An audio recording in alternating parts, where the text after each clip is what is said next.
Good morning, everyone. It's Saturday. I'm sitting in the car waiting for my husband to finish some work that he's doing for his boss. I'm very tired today. And I recently posted, well, I have been a little bit here and there, just about things that I'm physically going through. I wanted to kind of share a little bit about what I'm going through. I know a lot of people suffer from chronic illnesses, and a lot of people don't get that. Like, why can't she do this, or why can't he do that, or they don't understand that, and you really don't understand chronic illness until you have one that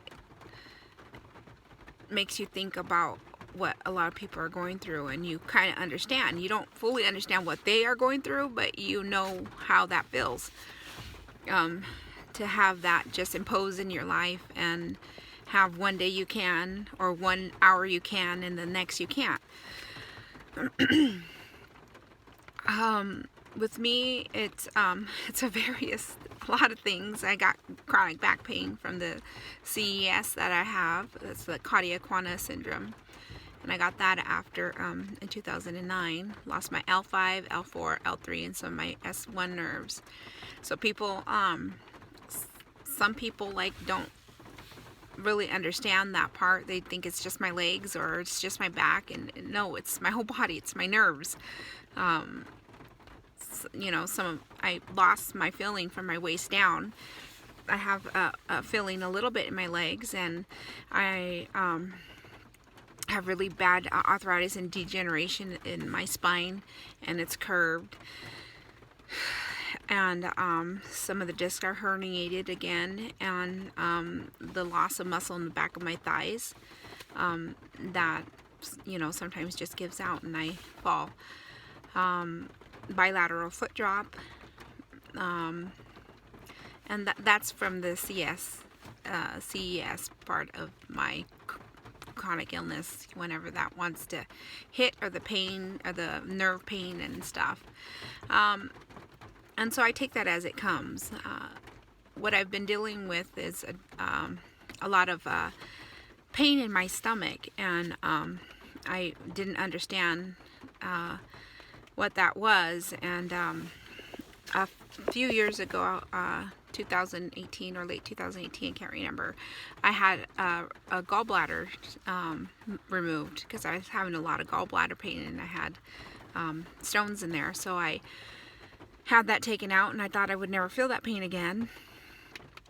And I found out pretty much shortly after, when I had pain again, gallbladder pain, that's how I can explain it, that I was baffled. I was like, what's going on? Why am I having gallbladder pain again? I don't have my gallbladder. So I went to the hospital, and the pain was so excruciating. It was just like 10 times worse, more than that, than a gallbladder pain. And I literally thought I was dying. Like, we went to the hospital, and I told my husband, like, I'm dying, and these guys are just gonna let me die, because they weren't doing anything. When you're in that situation, you think you're dying, and nothing's happening with these nurses or doctors are not rushing to help you or anything. And I understand, they can't just go crazy and do that, but when you're in that situation, you just think that you are dying. And literally, the first episode after the gallbladder removed, I thought I was dying, and it was the hardest thing for me, because to see my husband break down. I wanted to see my kids, and they wouldn't let them come in, and a lot of my family gathered there at the hospital, and it was really hard. I found out later that obviously I'm here and didn't die, but I would go on to experience that pain, and I still do. But now I have an answer. Now I know what's wrong with me. So when you have your, I think it's like 1%, and I always fall at that 1%. I always do. I mean, I had the epidural, and the 1% of this can happen to you, it did. And then with the gallbladder being removed, this is what happened to me. I'm not sure even if I'm going to pronounce this right, but it's the Pfizer-Adi dysfunction. I don't know. Maybe I'm saying that wrong. But with that happening, your gallbladder, okay, so when you remove your gallbladder, okay, the muscle doesn't digest the food right, and it blocks it, and it spasms. And I'm learning about it. I don't know fully everything about it, but I'm not able to digest food right, and it spasms, and I go into this pain. So have like a lot of times I don't eat. I don't eat because I can't. I don't eat because I'm scared of the pain.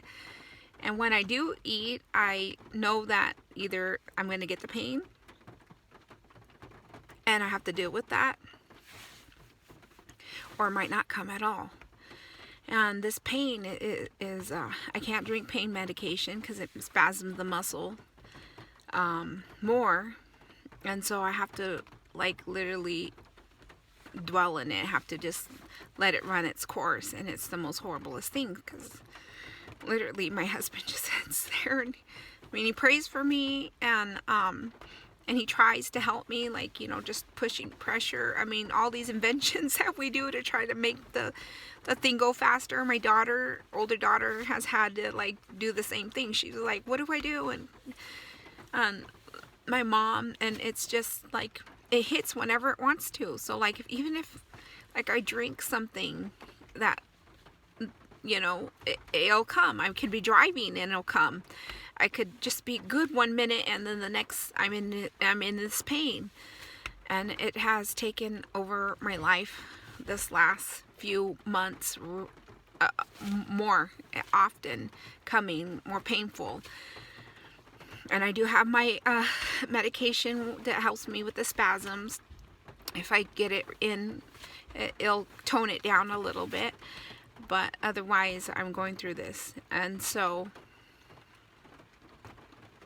I do ask for prayers, because I don't know what is coming. I've gotten to talk to some amazing ladies that are more, advanced into other things than I am. I'm just barely at the start. And one of the procedures that they want to do is cut the Fincer, I think it's called the Fincer muscle, and that way it doesn't spasm, and well, it does spasm, but not like causing that pain as much as it does. And if that doesn't work, then they have to go put stents in there. And what I've read and what I've seen from other people, it doesn't go so well. Like, they're not able to eat, and so our body doesn't absorb our nutrients that we need. So we have to take like magnesium and stuff like that to help. The magnesium helps bind the macros, the nutrients that comes in whatever we can take, because our bodies get malnourished. So I am, whatever weight I am, and my body's not getting the nutrients that it needs to. So that's why I feel like super tired. I'm anemic right now. And all these things. You get headaches. I get more migraines, and it's just a mess. And anyway, it takes me to my life of watching what I was eating, and I was just meditating the other day. Gosh, I spent all my adult life like on all these diets, trying to do this, trying to do that. It's so concentrated on food and what I shouldn't eat and what I should. And there's a lot of people going through that. Like, I follow a lot of people's journeys, and I feel so sorry for them. Like, I say, like, that was me. like up to a week ago, that was me. You could go back into all my posts and you will see me get on all these journeys of health. And I'm glad I did, because I got to be able to walk and lose the weight. I'm not saying just to go eat whatever you want. Obviously, that's not healthy for you. But when you come to a point where you know that you can't eat and what you want, or or you might not be able to eat in whatever time, you come to appreciate food more. You come to say, well, gosh, I spent my whole time, my whole life, avoiding this, taking back this, watching calories, low carb, whatever. And we never know that we'll get to this point right here where we're not going to be able to eat. Eventually, you're not going to be able to eat. And I'm not at that point, but I'm, everything that I eat, I know that I'm going to have pain for. And so, like, this week, I just, my husband's like, you need to eat. And I'm having a hard time this week, just, like, trying to eat everything. I mean, not trying to eat everything, but just, like, letting go of that I held on for so long, of not eating this and that. And just trying to enjoy the food that I eat. And trying to change my mindset to let go of that and to just eat. And sometimes we just don't think that these things can happen. Like, I know that part of life, like, before 2009, I could walk, could do everything. I could run if I wanted to. And after that, I couldn't, after I had Ocean. And, I have, majority of my life, I have experienced things that I could do, and then I couldn't. It was taken away or whatever. So now I sit here with the battling of food, trying to eat and battling the pain that it causes. And I thank the Lord, because He always draws me close to Him. All my life, I can look at all my life and know that He was in everything, that everything I have gone through, the Lord was there. The Lord, guided me, helped me through all these things. And so my advice to you, is just to eat, to run, to do the things that you don't know that tomorrow or the hour or whatever can be taken away from you. Life is so precious. Life is so precious, everything. And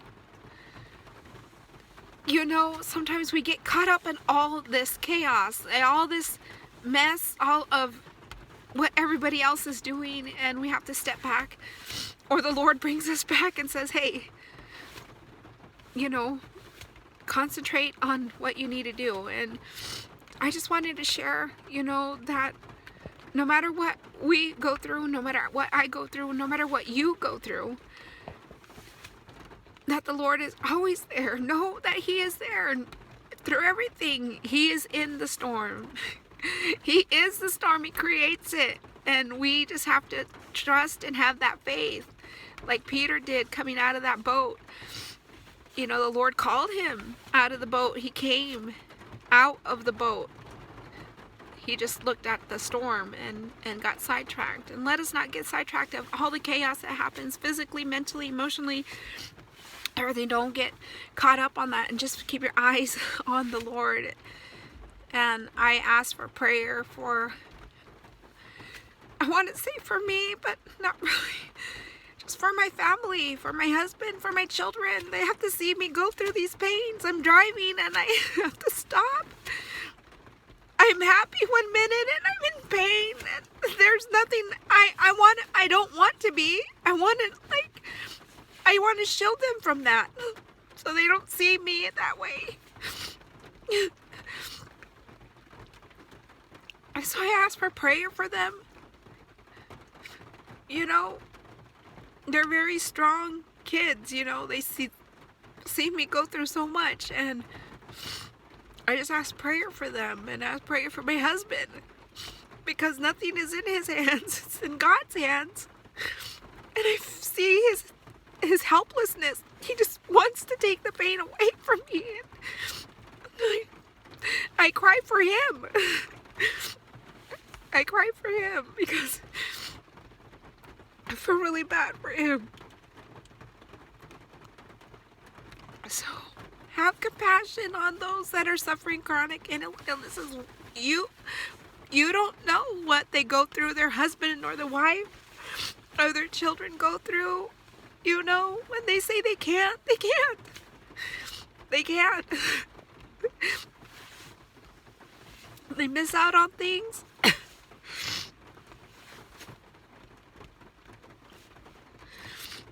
Well, I don't know what else to say, but you know, the Lord is with you. If you're going through chronic illness, He's going to help you.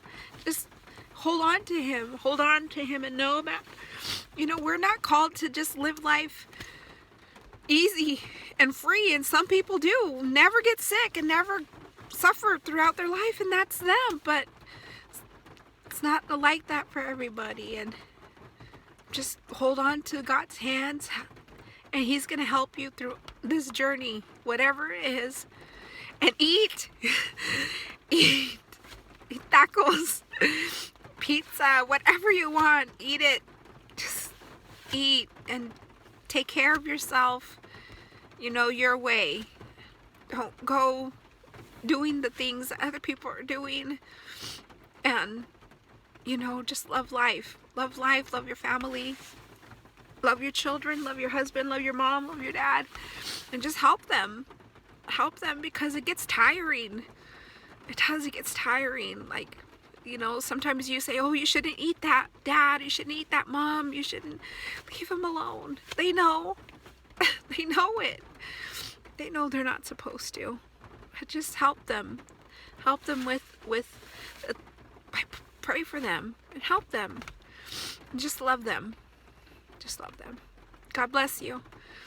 And just know God is all in all things. I love you. Thanks for your prayers.